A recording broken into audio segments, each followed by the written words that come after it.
ಪೊಲೀಸರ ಡ್ರಿಲ್, ಕರ್ತವ್ಯಕ್ಕೆ ಅಡ್ಡಿ ಆರೋಪ ಕೇಸ್ನಲ್ಲಿ ವಿಚಾರಣೆ.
ಮತ್ತೆ ಅರೆಸ್ಟ್ ಆಗ್ತಾರಾ ತಿಮ್ರೋಡಿಗೆ ಬೆಳ್ತಂಗಡಿ ಪೊಲೀಸರ ಡ್ರಿಲ್, ಕರ್ತವ್ಯಕ್ಕೆ ಅಡ್ಡಿ ಆರೋಪ ಕೇಸ್ನಲ್ಲಿ ವಿಚಾರಣೆ. ಕಳೆದ 2 ಗಂಟೆಗಳಿಂದಲೂ ಕೂಡ ತಿಮ್ರೋಡಿ ವಿಚಾರಣೆ.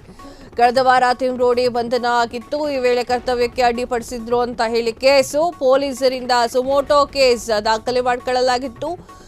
ಈ ಸಂಬಂಧ ವಿಚಾರಣೆಯನ್ನ ನಡೆಸ್ತಿರುವಂತಹ ತಿಮ್ಮಾರೋಡಿ, ವೀಕ್ಷಕರೇ, ತಿಮ್ಮಾರೋಡಿ ಅವರನ್ನ ಬೆಂಡೆತ್ತಿ ಬ್ರೇಕ್ ಹಾಕ್ತಾವ್ರೆ.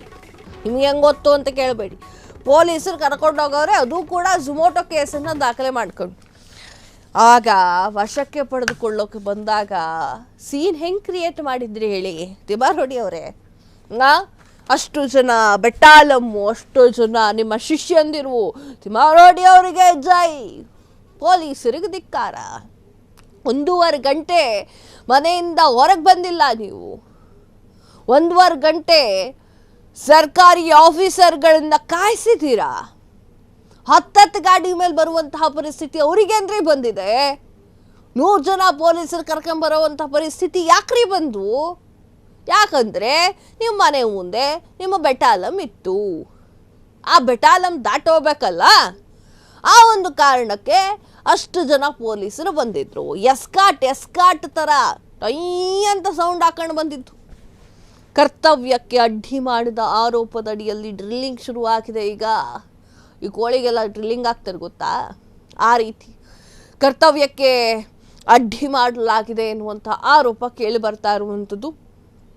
ಕಳೆದ 2 ಗಂಟೆಗಳಿಂದಲೂ ಕೂಡ ತಿಮ್ರೋಡಿ ಅವ್ರನ್ನ ಪೊಲೀಸರು ಇಟ್ಕೊಂಡಿದ್ದಾರೆ. ವೀಕ್ಷಕರೇ, ಎಲ್ಲರ ಒಂದೊಂದೇ ಮುಖವಾಡ ಬಯಲಾಗ್ತಾ ಇದೆ. ತಿಮ್ರೋಡಿ ಅವರಿಗೆ ಸಂಕಷ್ಟದ ಮೇಲೆ ಸಂಕಷ್ಟ ಬರ್ತಾ ಇದೆ. ಒಂದು ಕಡೆ ಗಿರೀಶ್ ಮಟ್ಟಣ್ಣನವರು ಲೈವ್ ಮೇಲೆ ಲೈವ್ ಮಾಡ್ತಾ ಇದ್ದಾರೆ, ಇನ್ನೊಂದು ಕಡೆ ಸಮೀರ್ ಚುಪ್ಪಾಗಿದ್ದಾರೆ, ಸೈಲೆಂಟ್ ಆಗಿದ್ದಾರೆ. ತಿಮ್ಮಾರೋಡಿ ಅವರಿಗೆ ಯಾಕೋ ಶನಿ ಹೆಗಲೇರದಂಗೆ ಕಾಣ್ತಾ ಇದೆ. ಆ ಒಂದು ಕಾರಣಕ್ಕಾಗಿ ಪದೇ ಏನಾರ ಮಾಡ್ಕೊಂಡು ಗಲಾಟೆ ಮಾಡ್ಕೊಂಡು ಸಿಕ್ಕಾಕಂತವ್ರೆ.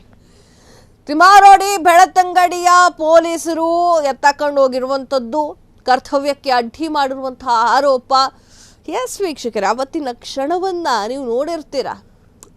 ಏನು ಅಂತಂದ್ರೆ ಸಾಕಷ್ಟು ಜನ ಬೆಟಾಲಂ ಬರುತ್ತೆ, ಬಂದು ಪೊಲೀಸರಿಗೆ ಹಿಡ್ಕೊಂಡು ಹೋಗ್ಲಿಕ್ಕೆ ಕೊಡೋದಿಲ್ಲ. ತಿಮ್ಮಾರೋಡಿ ಅವರನ್ನ ಕಂಪ್ಲೀಟಾಗಿ ಸುತ್ತುವರ್ಕೊಂಡಿರ್ತಾರೆ. ಜಸ್ಟ್ ವಶಕ್ಕೆ ಪಡೆದುಕೊಂಡು ಹೋಗ್ತಾ ಇರೋದಷ್ಟೇ. ಸ್ವಾಮಿ ಅರೆಸ್ಟ್ ಆಗಿರಲಿಲ್ಲ, ವಶಕ್ಕೆ ಕರೆದುಕೊಂಡು ಹೋಗಿ ವಿಚಾರಣೆ ಮಾಡುವಂತಹ ಒಂದು ಇದು, ಆ ಒಂದು ಪ್ರೊಸೆಸಿಂಗ್ ಅಲ್ಲಿ ನಡೆದಿರುವಂತಹ ಘಟನೆ ಇದು. ಅದು ಎಷ್ಟು ಜನ ಅಂತೀರಾ ನೋಡಿ, ಸ್ಕ್ರೀನ್ ಮೇಲೆ ಅದನ್ನೇ ತೋರಿಸ್ತಾ ಇದ್ದಾರೆ ನಮ್ಮವ್ರು. ಆ ರೀತಿಯಾಗಿ ಬೆಟ್ಟಾಲಂನ ಕರ್ಕೊಂಡು ಏನ್ ಪ್ರತಿಭಟನೆಗೆ ಹೊರಟಿದ್ದೀರಾ, ರ್ಯಾಲಿಗೆ ಹೊರಟಿದ್ದೀರಾ? ಕರ್ತವ್ಯ ಮಾಡಕ್ ಬಿಡ್ಬೇಕ್ರಿ ಪೊಲೀಸರಿಗೆ ಕರ್ತವ್ಯ ಮಾಡಕ್ಕೆ, ನಿರ್ವಹಿಸೋಕೆ ಬಿಡಬೇಕು. ಸುಮ್ಮನೆ ಬಂದಿರೋದಿಲ್ಲ. ದೂರು ದಾಖಲೆ ಆಗಿರುವಂತಹ ಕಾರಣಕ್ಕಾಗಿ ಬಂದಿರುವಂಥದ್ದು. ನೀವು ಅಲ್ಲಿಂದ ಹೊರಗೆ ಬಂದ್ಕೊಂಡು ಏನಾರ ಮಾಡ್ಕೊಳ್ಳಿ. ಸುಮೋಟೋ ಕೇಸ್ ದಾಖಲೆ ಮಾಡಲಾಗಿದೆ. ಅಲ್ಲ, ಒಬ್ಬ ವ್ಯಕ್ತಿಯನ್ನ ಅರೆಸ್ಟ್ ಮಾಡಬೇಕು ಅಥವಾ ವಶಕ್ಕೆ ಪಡೆದುಕೊಳ್ಬೇಕು ಅಂದ್ರೆ ಅಂದ್ರೆ ಎಷ್ಟು ನಿಮಿಷ ತಗೊಳತ್ತೆ? ಕಾಮನ್ ವ್ಯಕ್ತಿ ಯಾರೋ ಒಬ್ಬ ಏನೋ ಒಂದು ಮಾಡಿದಾನೆ, ಬೇರೆ ಯಾರೋ ಬಂದು ದೂರು ಕೊಟ್ಟಿದ್ದಾರೆ, ಆತನನ್ನ ಕರೆದುಕೊಂಡು ಮನೆಗೆ ಹೋಗಿ ಕರೆದುಕೊಂಡು ಬರಲಿಕ್ಕೆ ಪೊಲೀಸ್ ಸ್ಟೇಷನ್ ಅಕ್ಕಪಕ್ಕನೇ ಇತ್ತು ಅಂತ ಇಟ್ಕೊಳ್ಳಿ. 1 ಅವರ್ ಸಾಕಲ್ವಾ ಕರ್ಕೊಂಡು ಪೊಲೀಸ್ ಸ್ಟೇಷನ್ನಿಗೆ ಬರಲಿಕ್ಕೆ. ಇಲ್ಲಿ ಪೊಲೀಸರು ಹೋದ ಮೇಲೆ ಸೀನ್ ಕ್ರಿಯೇಟ್ ಆಗಿದ್ದು, ಹೈ ಡ್ರಾಮಾ ಆಗಿದ್ದು ನೋಡ್ಬೇಕ್ರಿ ನೀವು. 2 ತಾಸು 3 ತಾಸು ಪೊಲೀಸರಲ್ಲೇ ಕೂತ್ಕೊಳ್ಳುವಂತಹ ಪರಿಸ್ಥಿತಿ. ಕಡೆಗೆ ಆದಮೇಲೆ ತಿಮ್ಮಾರೋಡಿಯವ್ರು ತಿಂಡಿ ತಿಂದಿಲ್ಲ ಅಂತಾರೆ. ಏನು ಹೇಳೋಣ. ಈಗ ಪೊಲೀಸರು ಮತ್ತೊಂದು ಕೇಸ್ ದಾಖಲೆ ಮಾಡ್ಕೊಂಡು ಅವರ ಸುಮೋಟೋ ಕೇಸ್ ದಾಖಲೆ ಮಾಡಲಾಗಿತ್ತು. ಕಳೆದ 2 ಗಂಟೆಗಳಿಂದ ತಿಮ್ಮಾರೋಡಿಗೆ ಡ್ರಿಲ್ಲಿಂಗ್ ಆಗ್ತಾ ಇದೆ. ಡ್ರಿಲ್ಲಿಂಗ್ ಆದಮೇಲೆ ಅದು ಹೆಂಗೆ ಹೊರಗೆ ಬರುತ್ತೆ ಅಂತ ಗೊತ್ತಾಗ್ತಾ ಇಲ್ಲ. ನೋಡೋಣ. ಕ್ಷಣದ ಸುದ್ದಿಗಳಿಗಾಗಿ ಫ್ರೀಡಂ ಟಿವಿ ಸಬ್ಸ್ಕ್ರೈಬ್ ಮಾಡಿ, ಲೈಕ್ ಮಾಡಿ ಹಾಗೂ ಫಾಲೋ ಮಾಡಿ. ಹೊಸ ಸುದ್ದಿಗಳ ನೋಟಿಫಿಕೇಶನ್ಗಾಗಿ ಬೆಲ್ ಐಕಾನ್ ಮೇಲೆ ಕ್ಲಿಕ್ ಮಾಡಿ.